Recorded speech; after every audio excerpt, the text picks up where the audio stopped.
வாழ்க வையகம், வாழ்க வையகம், வாழ்க வளமுடன். சிந்தனையை உடல் நலத்தை சீரமைத்து உய்வித்த குருவே வாழ்க. குருவின் மலரடி போற்றி, குருவே துணை. தியானமே யோகம், யோகமே ஞானம். தமிழ் ஆனந்த யோகம். வாழ்க வளமுடன். மகரிஷி அவர்கள் அருளிய வேதாத்திரியம் வாழ்க வளமுடன். இன்று வரை உலகில் தோன்றிய அனைத்து சித்தர்களும் ஞானிகளும் மகான்களும் மற்றும் வேதாத்திரிய கோட்பாடுகளை அர்ப்பணிப்பு உணர்வோடு அகிலமெங்கும் உணர்வாக்கி கொண்டிருக்கும் ஞான ஆசிரியர்களின் மதிநுட்பமும் குருவர்களோடு சூட்சமமாய் நம்மை சூழ்ந்திருந்து நாம் உய்வதற்கு துணை நிற்குமாக என்று சங்கல்பம் செய்து கொள்வோம். இணைப்பில் இணைந்துள்ள அருட்தொண்டர்கள் அனைவருக்கும் என் இனிமையான மாலை வணக்கத்தை சிரம் தாழ்த்தி கூறிக்கொள்கிறேன். இன்றைய தலைப்பு இறைஞான ஆசிரியர் நன்மணி ஐயா அவர்கள் பார்வையில் வேதாத்திரிய தத்துவங்கள் பாகம் 3, கவலை தோன்றும் இடம் தலைப்பை பற்றி நாம் சிந்திக்க இருக்கிறோம். கவலை என்ற சொல்லுக்கு ஏற்றம், தண்ணீர் இறைக்கும் கருவி என்ற ஒரு பொருளும் உண்டு. மற்ற வகை ஏற்றத்தை விட கவலை கிணற்றிலிருந்து விரைவாக தண்ணீரை வெளியேற்றிவிடும். அதேபோல் உடலுக்கோ மனதுக்கோ சிக்கல் வரும்போது அந்த சிக்கலை சந்திக்க போதிய பலமில்லாத மனநிலையை தான் கவலை என்கிறோம். கவலை என்பது ஒரு வகை உளநோய். அறிவு குறைபாடு காரணமாக மனதில் ஏற்படுத்தி கொள்ளும் வாழ்க்கை சிக்கல்கள் தான் கவலையாக மாறுகிறது. மனித அறிவில் உள்ள குறைபாடு காரணமாக இயற்கை நியதி என்னும் செயல் விளைவு நீதி, சமுதாய ஒழுங்கமைப்பு விதி இவற்றை மதிப்பதில்லை. ஐம்புலன் வழியாக எல்லை கட்டிய அறிவுக்கு பிறவியின் நோக்கம் தெரிவதில்லை. இதனால் மனிதனுடைய செயல்கள் பல சிக்கல்களை தோற்றுவிக்கின்றன. கவலை ஒழித்தல். ஒழித்தல் என்ற ஒரு வார்த்தையை கவலை என்பதில் மட்டும்தான் மகரிஷி அவர்கள் பயன்படுத்தி இருக்கிறார்கள். 100% ஒழிக்க முடியும் என்பது அவர்கள் அனுபவ ரீதியாக கண்ட உண்மை. கவலை என்பது காலத்தால் முதல்ல எதை சார்ந்தது என்று பார்த்தால் அனைத்துமே கடந்த காலத்தை சேர்ந்ததாகத்தான் இருக்கும். நடந்து முடிந்த எந்த ஒரு நிகழ்வையும் இப்போது மாற்றிவிட முடியாது. கடந்த காலத்துல நம்ம கீழே விழுந்த ஒரு நிகழ்ச்சியை நிகழ்காலத்துல இப்ப நம்ம நினைச்சு பார்த்துக்கிட்டே இருக்கிறதுனால நம்மளுக்கு எந்த ஒரு பயனுமே கிடையாது. ஆனா கடந்த கால அனுபவம் துன்பமாக இருந்தது என்றால் அதே செயலை இப்போது செய்ய போகிறோம், அதற்கான சூழல் இப்போது இருக்கிறது என்றால் எதிர்கால விளைவு என்னவாக மாறும்? துன்பமாகத்தான் வரும். தனக்கோ பிறருக்கோ என்பதை பார்க்கணும். யாருக்கும் துன்பமாக வரக்கூடாது, இனிமேலாவது நடக்கக்கூடாது என்ற ஒரு விழிப்பு நிலைக்காக ஒரு நொடி, ஒரு செகண்ட் மட்டும் அந்த கடந்த கால நினைவை நினைத்தால் போதும். அந்த துன்ப நிலையும் மறுபடியும் வரக்கூடாது என்ற ஒரு காரணத்துக்காகத்தான் அதை ஒரு செகண்ட் நினைத்தால் போதும் என்று மகரிஷி அவர்கள் கூறுகிறார்கள். தேவைக்கும் இருப்புக்கும் உள்ள வித்தியாசம் கவலையாக மாறும்.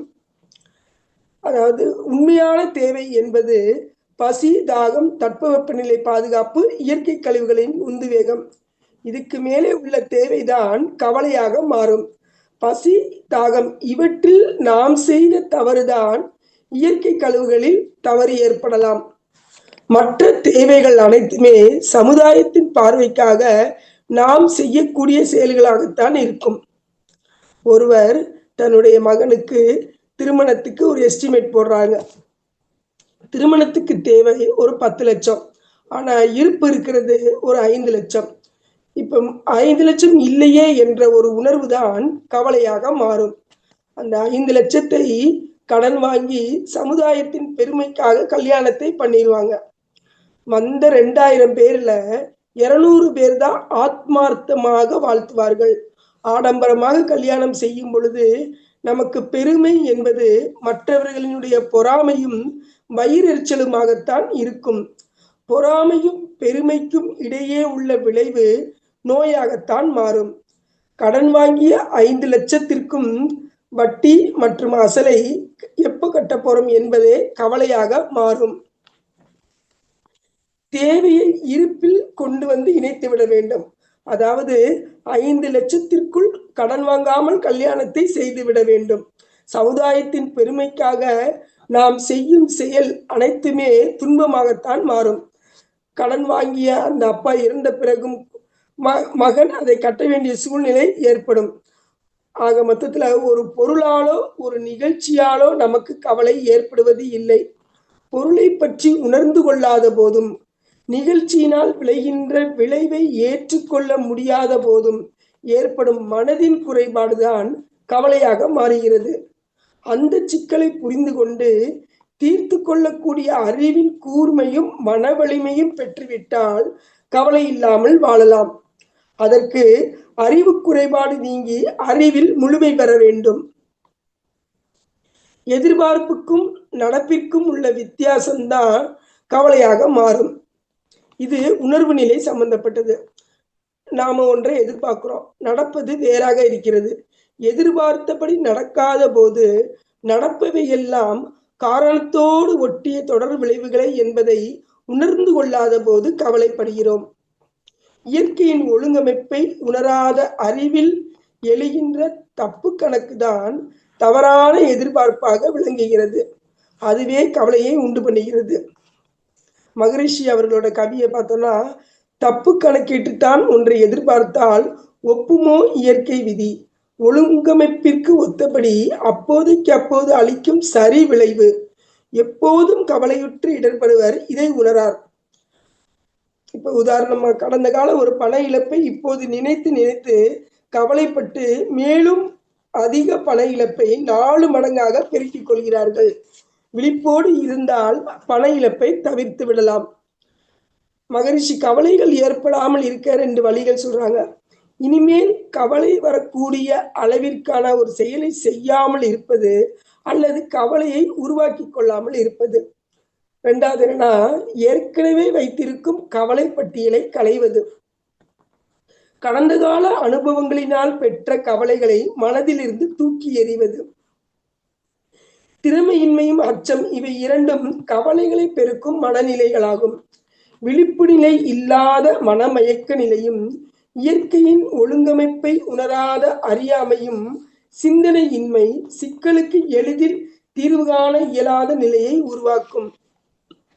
சமுதாயத்தில் மற்றவர்களோடு பொருளாதாரத்தில் என்னைக்குமே கம்பேர் பண்ணக்கூடாது. என்னுடைய உடலாலும் அறிவாலும் திறனாலும் என்னுடைய தேவையை நிறைவு செய்வது கொள்வதற்கு திறமை இல்லை என்பதுதான் திறமையின்மை. வாழ்க்கையில் ஒரு இலக்கு 50 லட்சம் ஈட்ட வேண்டும் என்று நாம் வைத்துக் கொண்டால், அதை அடைந்த பிறகு மறுபடியும் அதை 50 கோடியாக நிர்ணயம் செய்யக்கூடாது. இலக்கை உயர்த்தினால் எல்லையே இல்லை. டார்கெட் ஓரியன்டா நிர்ணயம் செய்து கடந்த காலத்திற்கும் எதிர்காலத்திற்கும் ஓடிக்கொண்டு இருக்கிறார்கள் மக்கள். நிகழ்காலத்தில் நிறைவை அடைவதே இல்லை. இதுதான் இன்றைய சமுதாயம்.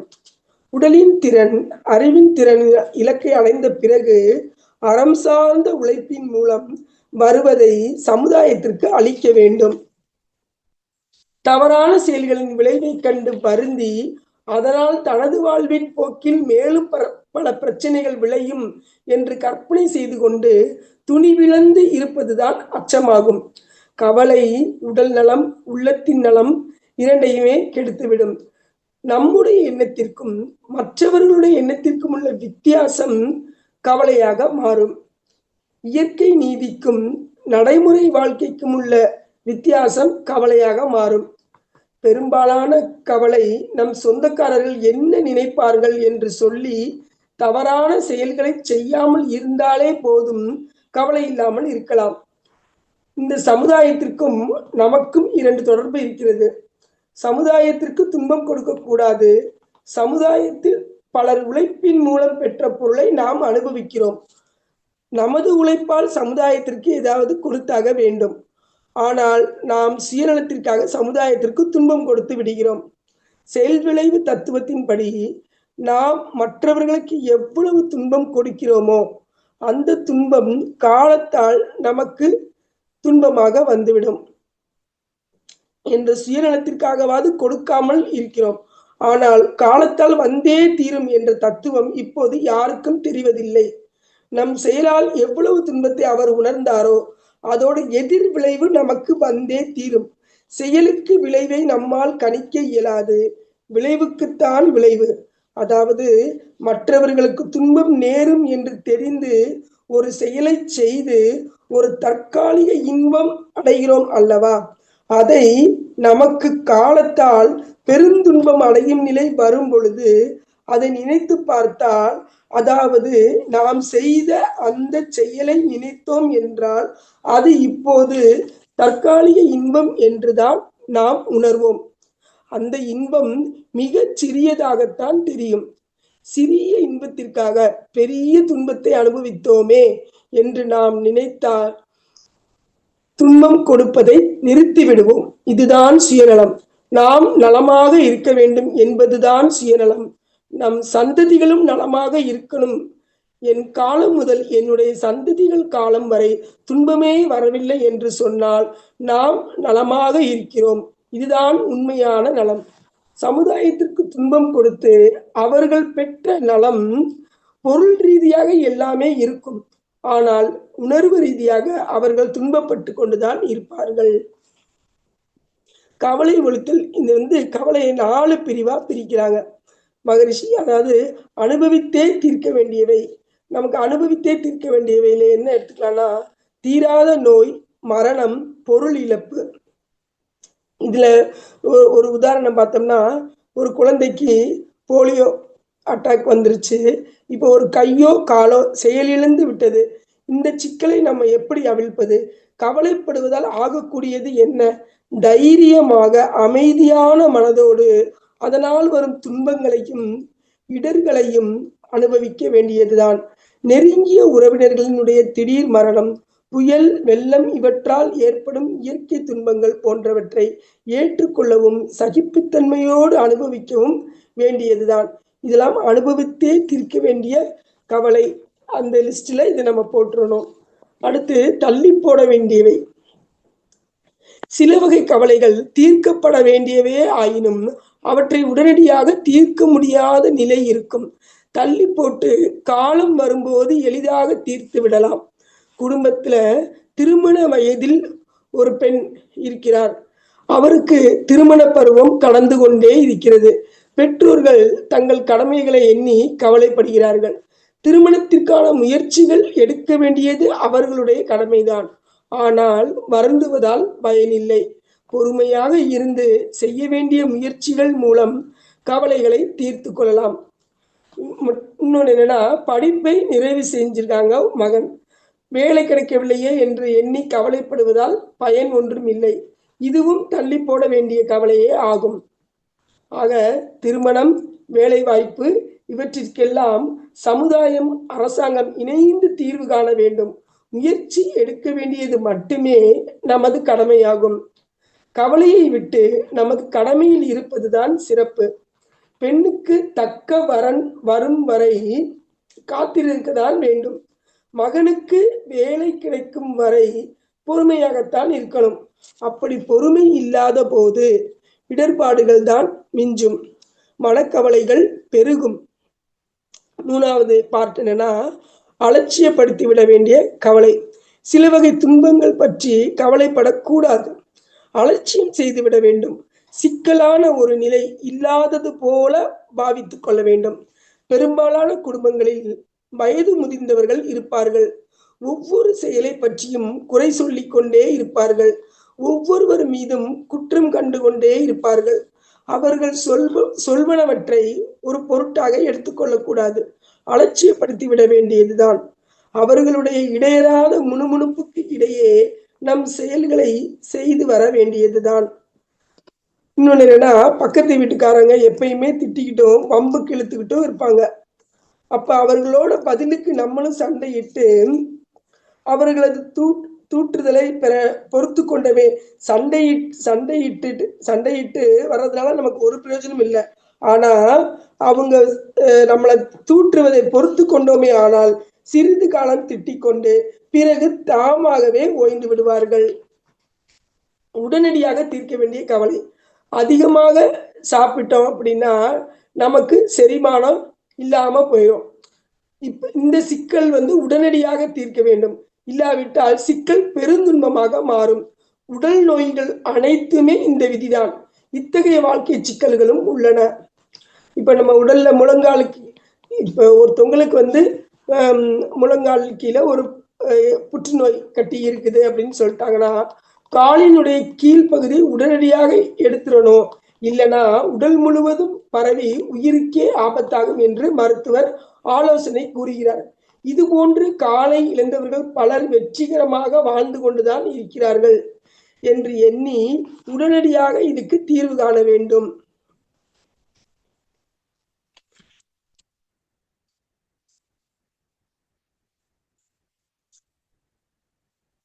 சிக்கலுக்கு தீர்வு நாளாக பிரித்து கொள்ள வேண்டும். மாற்ற முடியாத சிக்கல் எனில் ஏற்றுக்கொண்டு அனுபவித்துத்தான் ஆக வேண்டும். இது தன்னாலோ காலத்தாலோ சமுதாயத்தாலோ சரி செய்ய முடியாத சிக்கல். தள்ளி போட வேண்டிய சிக்கல் எனில் அந்த சிக்கல் காலத்தால் சமுதாயத்தால் நடந்துவிடும். நாம் கவலைப்படுவதால் நடப்பதில்லை. அலட்சியப்படுத்த வேண்டிய சிக்கல் காலத்தால் தானாகவே மறைந்துவிடும். உடனடியாக தீர்க்க வேண்டிய சிக்கலை காலம் தாழ்த்தினால் துன்பத்தை தரும். சிக்கலுக்கான தீர்வுகளை பிரித்தோமே ஆனால் இருக்கக்கூடிய சிக்கல்களை தீர்வுகளை கண்டுபிடித்து விடலாம். சிக்கலை தவறாக நாம் வகை பிரித்து விட்டால் அது புதிய சிக்கலுக்கு வழிவகுக்கும். உடனடியாக தீர்க்க வேண்டிய சிக்கலை தள்ளி போடக்கூடாது. தள்ளி போட வேண்டிய சிக்கலை ஒரேடியாக அலட்சியம் செய்துவிடவும் கூடாது.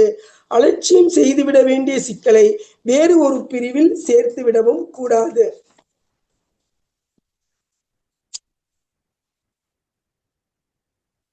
கவலையை நம்ம எப்படிலாம் தீர்க்கலாம் அப்படின்னா, வறுமையையும் கடனையும் முயற்சி சிக்கனத்தால் தீர்க்க முடியும். நோயை செயலொழுக்கம் உடற்பயிற்சி மருந்துண்ணல் என்பனவற்றால் தீர்க்க முடியும். கருத்து வேறுபாடுகளை காரணமறிந்து நீக்கியும் விட்டு கொடுத்து விளக்கம் கூறி மனநிறைவை ஏற்படுத்தியும் தீர்க்க முடியும். பேராசை பொறாமை போன்ற தீய குணங்களின் விளைவுகளை நிறை மனம் பெற்று தீர்க்க வேண்டும். பொருள் புகழ் செல்வாக்கு இவற்றினுடைய இழப்பை முயற்சி ஒழுக்கம் சமூக தொண்டு மூலம் ஈடுகட்ட வேண்டும். செய்ய வேண்டிய கடமைகளை தேர்ந்து செய்யாமல் சிக்கல்கள் மட்டுமே தானாக தீர்ந்துவிட வேண்டும் என்று நினைப்பது அறியாமையே ஆகும். அதாவது செய்ய வேண்டிய கடமைகளை தேர்ந்து செய்யாமல் சிக்கல்கள் மட்டும் தானாகவே தீர்ந்துவிட வேண்டும் என்று நினைப்பது அறியாமையே ஆகும். வாழ்க்கை என்னும் வண்டியானது எண்ணம் மற்றும் செயல் என்னும் சக்கரங்களால் ஓடிக்கொண்டே இருக்கிறது. அந்த வண்டியில் இன்பம் துன்பம் என்ற இருவித சரக்குகளுமே உள்ளன.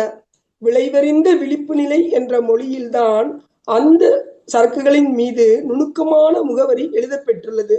சிந்தனை என்ற கண்ணாடி அணியாதவர்களும் மொழி தெரியாதவர்களும் துன்பம் என்ற சரக்கை இறக்கி துன்பம் என்று எழுதியிருப்பது தெரியாமல் தூய்க்கிறார்கள்.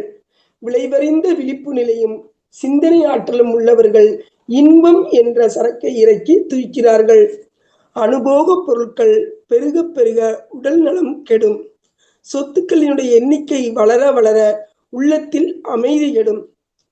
இவை கெட கெட கவலை பெரிய அளவில் உருவெடுத்து வளரும். ஆகவே செய்ய வேண்டியதை கணித்து அவரவர்கள் அவர்களுடைய தேவை சூழ்நிலைக்கு ஏற்ப முடிவெடுத்து செயல்பட வேண்டும். கவலையை விட்டுவிட்டு தைரியம் கொண்டு அடுத்து நாம் ஆற்ற வேண்டிய கடமை என்ன என்று சிந்தித்து செயல்பட்டால் போதிய ஆற்றல் வரும். கவலையை எதிர்கொள்ள உறுதுணையாக இருக்கும். கடமைகளை செவ்வனே முடிக்கலாம். வாழ்க்கை செம்மையாகும். மிக்க நன்றி அம்மா. இணைப்பில் இணைந்து பொறுமையாக கேட்ட அனைத்து மெய்யன்பர்களுக்கும் என்னுடைய சிரம் தாழ்ந்த நன்றியையும் வாழ்க வளமுடன் என்ற வாழ்த்துக்களையும் கூறிக்கொண்டு விடைபெறுகிறேன். நன்றி. தமிழ் ஆனந்த யோகம். நன்றி. நன்மணி ஐயா அவர்களுக்கு மிக்க நன்றி.